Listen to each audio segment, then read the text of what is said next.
नंतर फार लाईनीत उभं राहायला लागतं आणि 8-8, 9-9 वाजतात.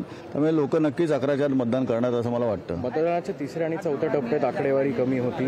5व्या टप्प्यात आणि अखेरचा टप्पा आहे महाराष्ट्रातला, आकडेवारी वाढेल असं वाटतं. नक्कीच, परंतु मुंबईतले बरेचसे लोक बाहेरगावी पण गेलेले आहेत. त्याच्यामुळे मला नक्की सांगता येत नाही. परंतु मतदानाचा जो ओघ जर का आता बघितला सकाळी 7-7:30 दरम्यान, कारण सगळेजण तेच बोलत होते की अरे बापरे 7-7:30ला एवढी लाईन आहे, तर नक्कीच लोकांमध्ये उत्सुकता आहे आणि ती उत्सुकता नक्कीच मतदानाचा टक्केवारीच्या वाढवण्याच्या दृष्टीने योग्य आहे असं मला वाटतं. 4 जूनला काय चित्र अपेक्षित करतो? नक्कीच प्रत्येक जण असं वाटत असतं, त्याचं डिपॉझिट जातं तोही जिंकण्यासाठी लढत असतो. मी मतदान केलेला उमेदवार 4 जूनला जिंकणार. 100% जिंकणार, 100%. मी ज्याला मतदान केलं तो नक्कीच मतदार उमेदवार आहे, तो 4 जूनला जिंकेल.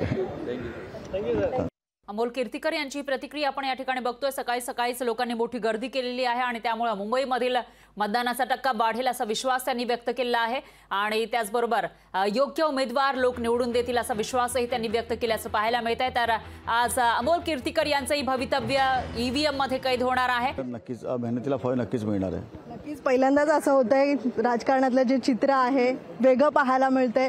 पारंपरिक सीट राहिलेली आहे उत्तर पश्चिम मुंबईमधली. तुमच्या विरोधात वायकर आहेत, एकीकडे तुमचे बाबा ते देखील महायुतीमध्ये गेलेले आहेत. बाबांचा आशीर्वाद कसा आहे? बघा कसं आहे की वैयक्तिक गजानन कीर्तिकर म्हणून जरी आशीर्वाद झाला मला नसला तरी एक मुलाप्रती जे प्रेम असतं वडिलांचं, त्या वडिलांचा मनातला आशीर्वाद नक्कीच त्यांचा माझ्या पाठीमागे असणार आणि तो आशीर्वाद जो आहे ना तोच मला या विजयाकडे निघून जाणार आहे. नक्कीच अनेकांनी पक्ष बदल केला, नागरिकांमध्ये कुठेतरी भीती आहे, नाराज आहेत नागरिक. काय वाटतं यंदाचं मतदान कसं होईल? कारण 3ऱ्या-4थ्या टप्प्यातलं मतदान कमी टक्के झालेलं आहे. मुंबईतलं कसं तुम्हाला मतदान वाटतंय, कसं व्हायला पाहिजे? मला असं वाटतं आम्ही फिरताना असं लक्षात आलं होतं की अनेक जण बाहेरगावी गेलेले आहेत, परंतु काही लोक आजच्या दिवसासाठी परतही येत आहेत.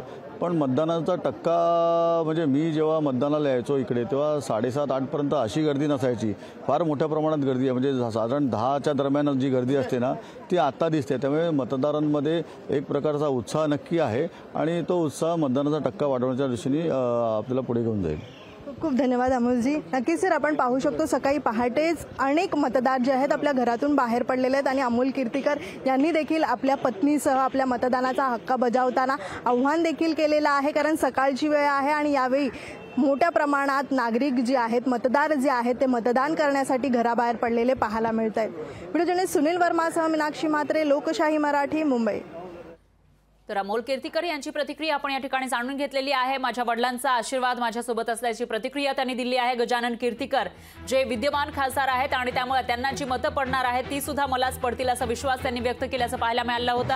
आणि अमोल कीर्तिकर हे मुंबई उत्तर पश्चिम मधून मवियाचे उमेदवार आहेत, ठाकरेंच्या शिवसेनेचे उमेदवार आहेत आणि त्यांचंही भवितव्य आज ईव्हीएम मध्ये कैद होणार आहे. दरम्यान या ठिकाणी ते मतदानाचा हक्क बचावण्यासाठी बाहेर पडल्याचं आपण बघितलेलं होतं. तर इथे त्यांच्या विरोधामध्ये आहेत महायुतीचे रवींद्र वायकर आणि त्यामुळे ही जी निवडणूक आहे ती चर्चेत आल्याचं पाहायला मिळालं होतं. हा मतदारसंघ चर्चेत आल्याचं दिसून आलेलं होतं. त्यामुळे आज इथले मतदार नेमकं कोणाला निवडून देणार याविषयीची उत्सुकता निर्माण झालेली आहे. अमोल कीर्तिकर आणि रवींद्र वायकर यांचं या दोघांचंही भवितव्य आज ईव्हीएम मध्ये कैद होणार आहे. मतदार कोणाला कौल देणार ते बघावं लागेल.